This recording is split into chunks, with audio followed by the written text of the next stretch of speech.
Channel 5 News special coverage of America at war in the Persian Gulf. Good evening, I'm Ron Majors. And I'm Carol Marine. America at war, here are tonight's top headlines from the Persian Gulf.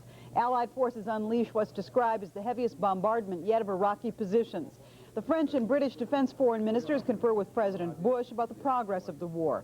And in Israel, patience wears thin as Scud attacks continue to inflict damage and injury on the Jewish state. In Iraq, a campaign continues tonight to blame the U.S. for civilian deaths. Western journalists were taken on a tour of damaged residential areas. At one location, an Iraqi woman accused President Bush of killing civilians, saying she is ready to join the army. A Soviet envoy also toured bomb-damaged areas. Baghdad radio reporting Hussein told the diplomat he's ready to cooperate with the Soviet Union or any other nations in an effort to end the war. Channel 5's Steve Handelsman now live in Saudi Arabia. Good morning. Some said the air war would last 3 days. The Pentagon planned for 10, and now it's nearly a month. So for most U.S. ground troops here Tuesday, the Desert Storm was still brewing. Another day to get ready for a ground war that could take thousands of lives. Desert Storm's commander warns his troops to be aggressive. The unfortunate part about warfare is that if you are not ferocious, your enemy is, and you take the casualties. There will be terrible injuries. Medics are training now to move quickly, but to be wary of wounded Iraqis. Especially if this is a civilian, I'm going to check thoroughly for any kind of booby traps or things that are going to down our aircraft or hurt our people. There's people out here trying to hurt us, folks. This is not a game. For Allied pilots today, more bombing. But these leaflets, too, fell on Saddam's soldiers in Kuwait. Staying here means death, it reads. You face many nations with devastating weaponry. Iraqi deserters often carry these. The line crossers that we see and talk to are the ones close to the front and subjected to tremendous pounding, and they're furthest away from the resupply. Meanwhile, U.S. ground troops wait, most willingly. They feel they need to bomb some more, and we'll wait until it gets the job done right. But sitting is boring. You know, the bombs, they're taking everything, kind of taking everything away from us. You know, I'd like to see at least one tank still intact when I get out there.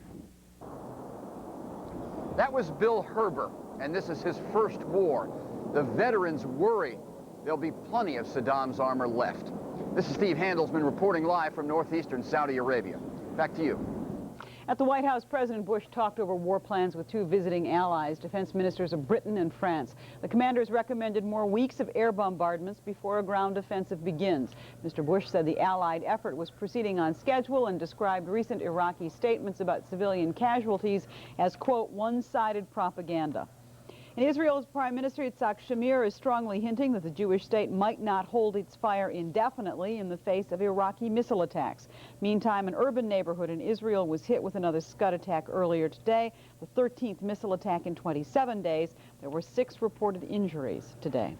And as the war goes on, so do the troop call-ups, young American men and women shipping out for Saudi Arabia.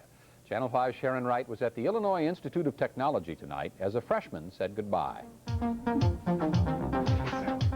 It appears to be a typical night at the Delt House on campus.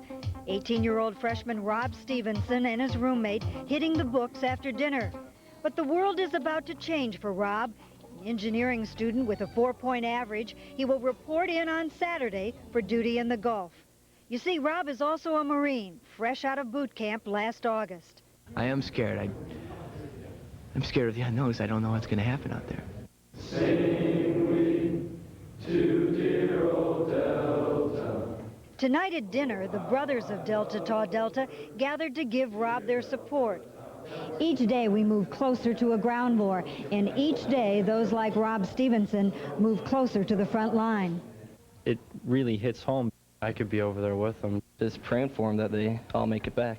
As Rob makes one last check of his duffel bag, he says he's praying too, and he's remembering his dad, also a Marine in Vietnam.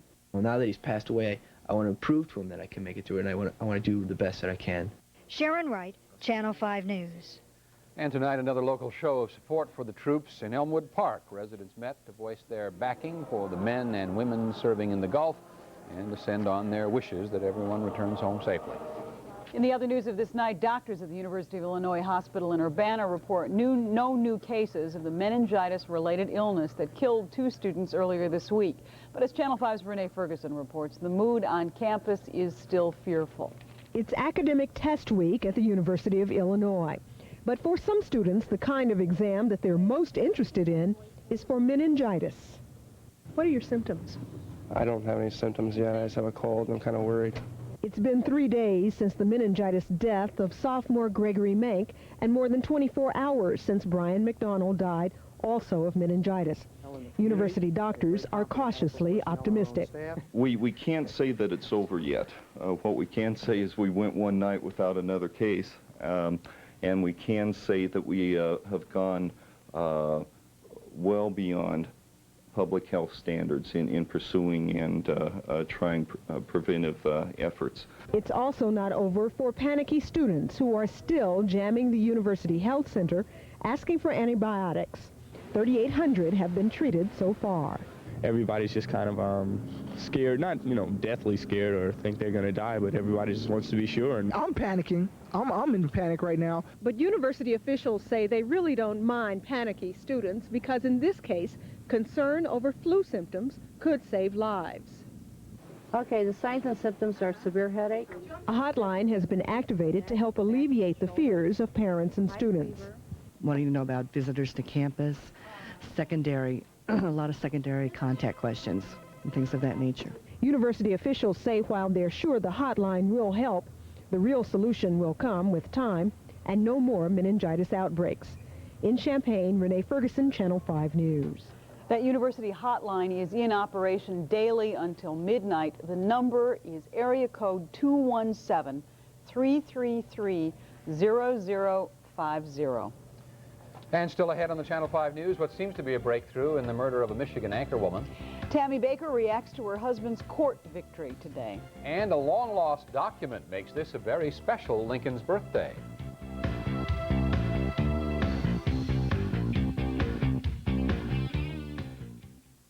The Channel 5 News is sponsored in part by Citibank. Not just banking, Citibank. Let's say you're going to apply for a home equity loan, all right? Stands to reason the more equity you have in your home, the bigger your loan can be, right? Well, here's how other banks are going to see your equity, because they only give you credit based on 75% of it. But at Citibank, we can give you a bigger loan because we see your hard-earned equity more like this. Looking at banking through your eyes, giving you all the credit you deserve. Citibank, not just banking, Citibanking.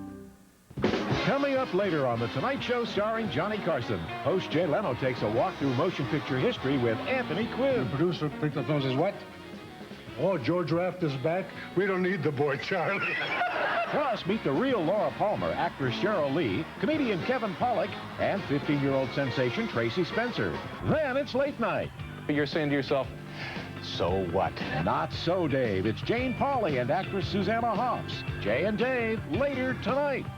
Take your average family trip, but take it in a not-so-average family car, the new Volkswagen Passat. The Passat wagon comes with 4-wheel disc brakes. It's got plenty of room for your family, and best of all, Farfignugan, which means you might even forget you're driving a family car. Are we there yet? Well, maybe not. Farfignugan, it's what makes a car, a Volkswagen. Nice logo, too.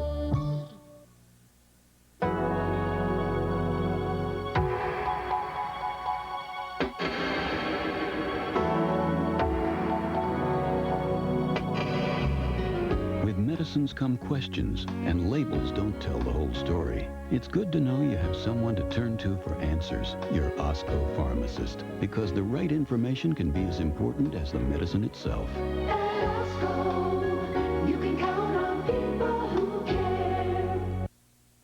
A federal appeals court is throwing out the 45-year prison fraud and conspiracy sentence of former televangelist Jim Bakker. The court let Bakker's conviction stand, but ruled that the judge was influenced by his own religious beliefs when he handed down that sentence. I just talked to my husband, and the whole prison is excited for him. He was doing a no-smoking class, and they broke in on the middle of the class and said, Jim, you've won part of your appeal. And so everyone is excited, and we're deeply grateful, and I believe that before this is over, Jim is going to be totally exonerated. Bakker's lawyers will try to have him released on bail until he is resentenced by a different judge. Tonight, the nation wraps up its observance of the 182nd anniversary of the birth of Abraham Lincoln. In Springfield, Lincoln's hometown, the VFW made its annual pilgrimage to Oak Ridge Cemetery, site of Lincoln's tomb. This is the 44th year of the Veterans Ceremony in honor of the man known as the Great Emancipator. Early indications from leading Lincoln historians, it appears to be authentic. This sheet of paper is believed to be the long-lost original second page of Lincoln's famous Gettysburg Address. Lincoln scholar Lloyd Ostendorf says the document was found inside a book at an Ohio antique fair last year. The whereabouts of the original page 1 remain a mystery. Tonight in New Orleans, the annual Mardi Gras celebration is drawing to a close. Quarter is still filled with last-minute revelers. Earlier today, crowds standing a dozen deep watched the traditional Fat Tuesday parades. There weren't as many Fat Tuesday parades in the Chicago area this year. Observers do say this year's celebration was colored with extra doses of flamboyant wartime patriotism and political commentary. Jim Tilmon is here for a look at the weather, which contains not as much snow as you originally thought? No. As a matter of fact, I'm just about taking it almost totally out of the forecast, contrary to what you'll hear all over town, and I'm kind of alone on this one, but that's what I truly believe. And looking across the world at the Persian Gulf, the weather's quite good there, too. Very good flying weather for tonight and for tomorrow. Actually, they're on tomorrow already, and they're looking at sunshine out there today. It looks like they'll be able to find all the targets they need to. And around the Chicagoland area, well, here we go. First of all, it's not going to be as cold tonight, and tomorrow we'll get fairly warm, upper 30s at least, but we have a very cold weekend. I'm talking about Thursday, Friday, and Saturday. Now, mostly cloudy skies by tomorrow morning, not as cold tonight. I'd say mid-20s for the low temperature. South winds at 10, and sunrise at 6:50 tomorrow. Now, during the day tomorrow, we'll have cloudy skies for sure, and this just looks awful. Looks like just clouds everywhere, and this looks very intense here. I'm really taking an exception with all due respect to the National Weather Service and others that are calling for some snow tomorrow night. I really don't think we're going to get that much. We might have a few drops of rain that'll change over to a few flakes of snow. I don't think we're going to get a whole lot, maybe an inch and a half or two, but I don't expect much more than that. It's in the forecast just in case you want to be pessimistic. Mostly cloudy for tomorrow evening. More of a chance of flurries during the night tomorrow night, mid-20s, and then watch the temperatures. They're going to really begin to drop off rather dramatically. The high today was 34. It'll be even warmer than that tomorrow. Low of 13 degrees. The average high today would be 33 degrees, so we were right around the norm for this time of year. And looking at what we see right now, just a few high clouds, 25,000 feet over O'Hare, where the visibility is 12. The temperatures right at this moment are 29 degrees to 35 degrees, depending upon where you are. Now look how rapidly the temperatures fall off. Tomorrow we'll be in the upper 30s and then in the mid-20s for the high temperature on Thursday, and the temperatures during the day on Thursday will fall. It'll be a blustery day Thursday. Dress for a cold night, for a cold day and a colder night as you see the temperatures falling tomorrow night and then Thursday, but I don't think we're going to get a lot of snow. We're rooting for you. I hope I'm right. Thank you, Jim. Coming up, what causes back injuries and how you can prevent them. A special report on a very common problem. The Bulls in a big battle with the Hawks at the stadium. And have the Bulls really offered